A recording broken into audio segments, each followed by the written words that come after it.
When firing volleys, all men of the first row of a formation shot simultaneously. Then they made way for their comrades to fire the next round. Volley fire emerged in the 16th century and fundamentally changed warfare. It enabled infantry with arquebuses and muskets to fire continuously for the first time in history, making fighting in formation more efficient and battles more deadly. How this firing mode looked like in its final form can be seen, for example, in the film Zulu, which depicts the Battle of Rorke's Drift in 1879. In this battle, 139 British soldiers defended a mission station in South Africa against almost 4,000 Zulu warriors. Thanks to the deliberate use of volley fire, they managed to repel several assaults and hold the station. This video explores how and where volley fire originated, how it worked, and why it was so effective.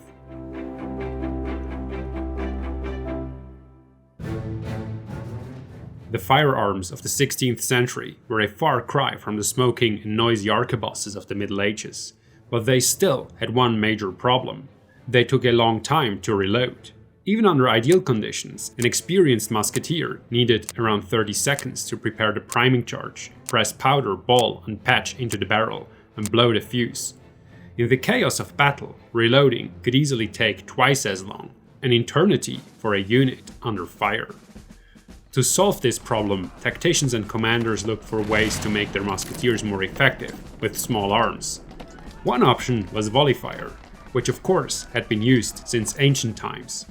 Roman legionaries often threw their javelins all at once before an assault. English longbowmen usually opened battle with a hail of arrows, and the crossbowmen of the Chinese Tang dynasty took turns firing in groups, to name just 3 examples.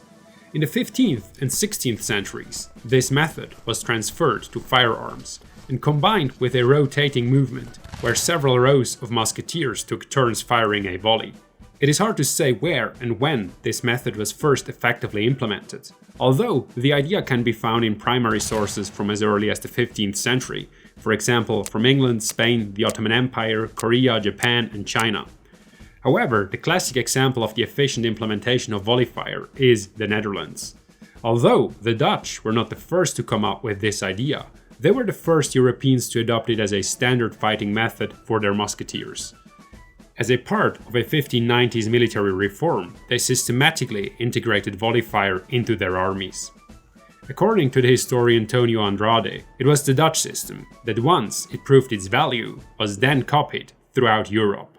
The Dutch spent a great deal of time researching, multitasking, and managing various complex projects, efforts that ultimately helped them refine the countermarch into a highly effective and deadly battlefield tactic. Like any major undertaking, this kind of innovation required organization and precision. In our modern workflows, we rely on Opera browser, the sponsor of today's video, to bring the same level of structure and efficiency to our digital lives. It has quickly become an indispensable part of how we work. One of Opera's most powerful features is Aria, its built-in AI tool.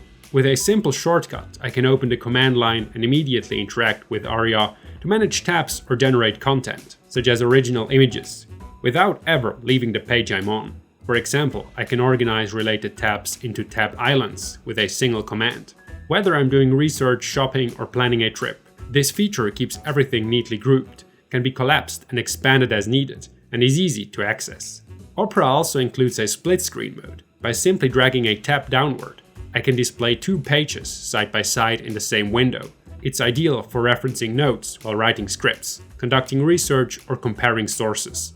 No more jumping between tabs. Another standout feature is the detachable floating music player. It supports popular streaming platforms like Spotify and Apple Music, and floats conveniently on screen even outside the browser. Best of all, it automatically pauses when I start a video, creating a seamless and uninterrupted workflow.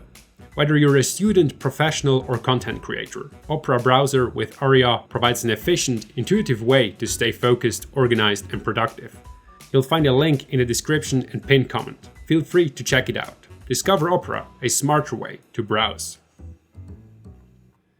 3 cousins were the brains behind the military reform that gave rise to the Dutch system.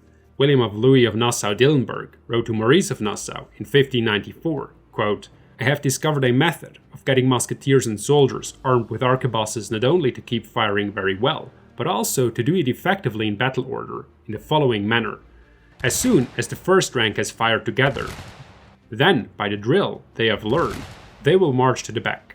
The second rank, either marching forward or standing still, will next fire together and then march to the back. After that, the third and following ranks will do the same. Thus, before the last ranks have fired, the first will have reloaded. The letter also contained a drawing illustrating his idea. William Lewis's solution, the so-called countermarch, was easily comprehensible in theory, but quite challenging to implement in practice. Timing and troop alignment had to be precisely coordinated for the maneuver to succeed, and for the unit to achieve the desired rate of fire. Like many other elements of the Dutch military reforms, the idea of the countermarch was inspired by the ancient Romans. However, it was a long way from concept to implementation. The cousins tinkered for years until the countermarch worked smoothly. At first, many people found the new maneuver ridiculous, but soon its deadly effect became apparent on the battlefield, and the enemy, at least, stopped laughing.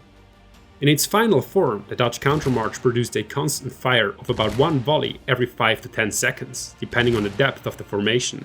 The military historian Geoffrey Parker once aptly described this firing mode as a production line of death.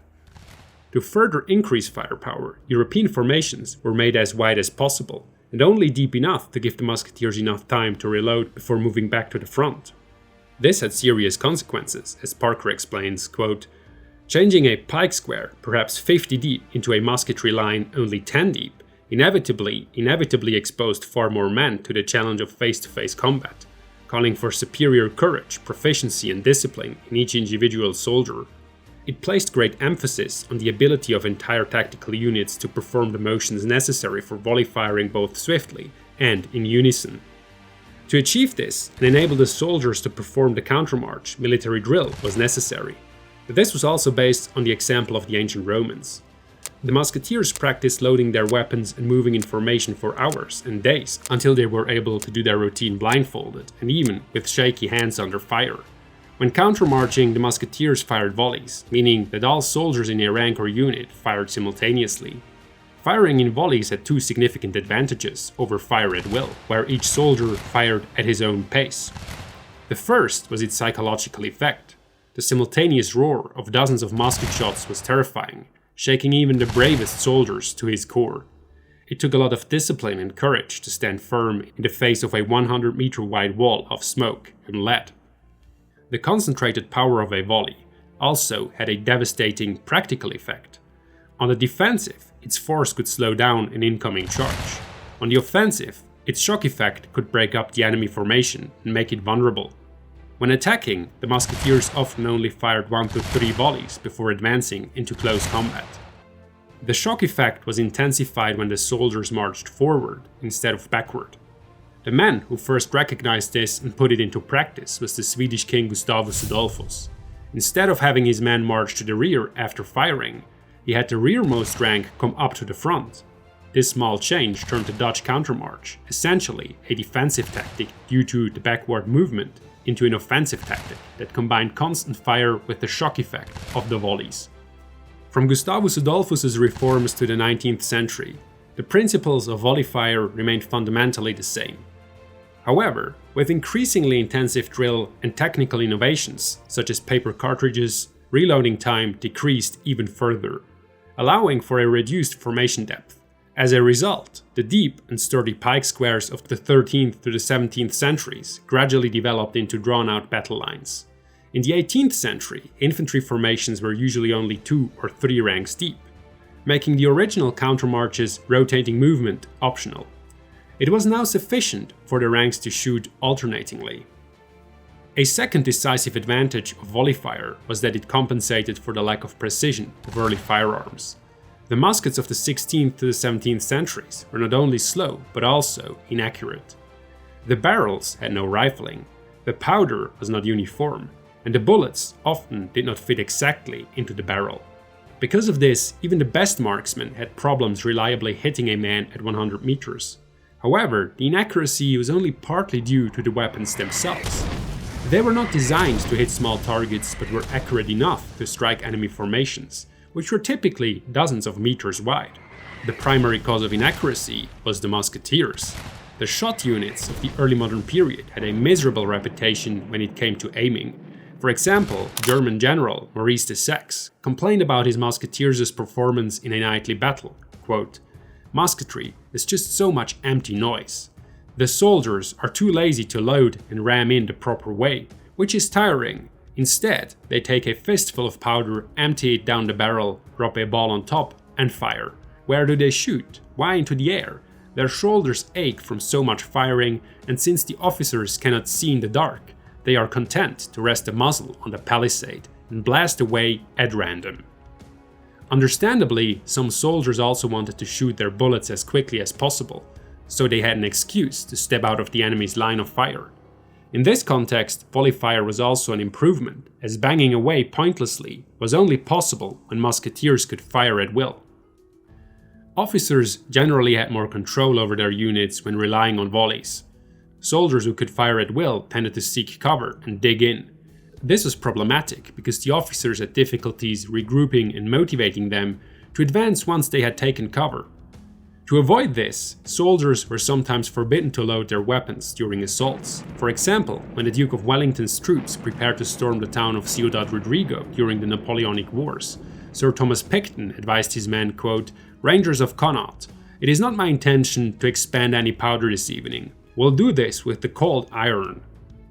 They were to charge the position with fixed bayonets, eliminating the temptation to get entangled in a firefight. However, the soldiers were not the only ones to blame for the poor hit ratio, as historian Rory Muir explains, quote, "Both the design of the musket and the training infantry received discouraged them from deliberate aiming. Rather, they were taught to load as quickly as possible, level the musket in the general direction of the enemy, and, at least in theory, fire in simultaneous volleys." So, the musketeers of the era were simply not trained to shoot accurately. Instead, their training focused on reloading as quickly as possible to maximize the number of volleys they could fire. Only in Napoleon's time did the armies of Europe begin to train marksmen and equip them with better guns. For most infantry, however, until the 19th century, aiming involved pointing the weapon in the general direction of the enemy and trying to avoid hitting the ground or shooting wildly into the air. The situation was different in Asia. While the West focused on teaching soldiers to load as quickly as possible, in Japan, for example, greater emphasis was placed on precision. Because this exacerbated the problem of long reloading times, the warlord Oda Nobunaga began experimenting with volley fire as early as the mid-16th century. The Battle of Nagashino in 1575 is usually cited as an example for the first major success of his musketeers. Nobunaga is said to have won the battle thanks to 3 rows of shot firing volleys in a kind of countermarch. Today, however, this is considered unlikely, because a much more credible source, the Chronicle of Lord Nobunaga, which was only translated into English in 2011, reports that while Nobunaga's musketeers did fire in volleys, they did so all at once and not in rotating groups. Either way, it's clear that the Japanese experimented with volley fire very early on. No matter the time, place, or battle, the most effective salvo was always the first one, when the weapons were loaded carefully and the men were still reasonably calm. After that, efficiency gradually decreased. At times, volley fire devolved into fire at will. In the heat of battle, the men loaded less accurately, smoke and noise slowed them down, and comrades dropping to the ground right and left frightened them. The barrels became hot, and clogging led to problems. During the Napoleonic Wars, some historians estimate that 15% of all shots misfired in dry weather, increasing to 25% in rainy weather. Because the first volley was the most effective, officers tried to increase its effect by holding back as long as possible and letting the enemy get closer. This led to the typical test of nerves we're familiar with from films and stories. Some commanders even thought it best to let the other side shoot first, because nothing was worse for a unit's morale than being hit while the men were reloading and defenseless. In a situation like this, the officers of both sides tried to calm their soldiers and stop them from shooting wildly. Their efforts were not always successful. Just how long a formation could hold the fire depended on its morale, discipline, and experience. In the Napoleonic Wars, for example, Wellington's soldiers usually allowed the enemy to get as close as 75 meters before they opened fire. However, it seems his men were particularly good at holding back.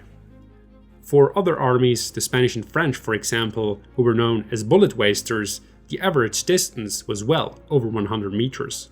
According to Rory, all armies tended to discharge their volleys very early and at long range, significantly reducing their effectiveness.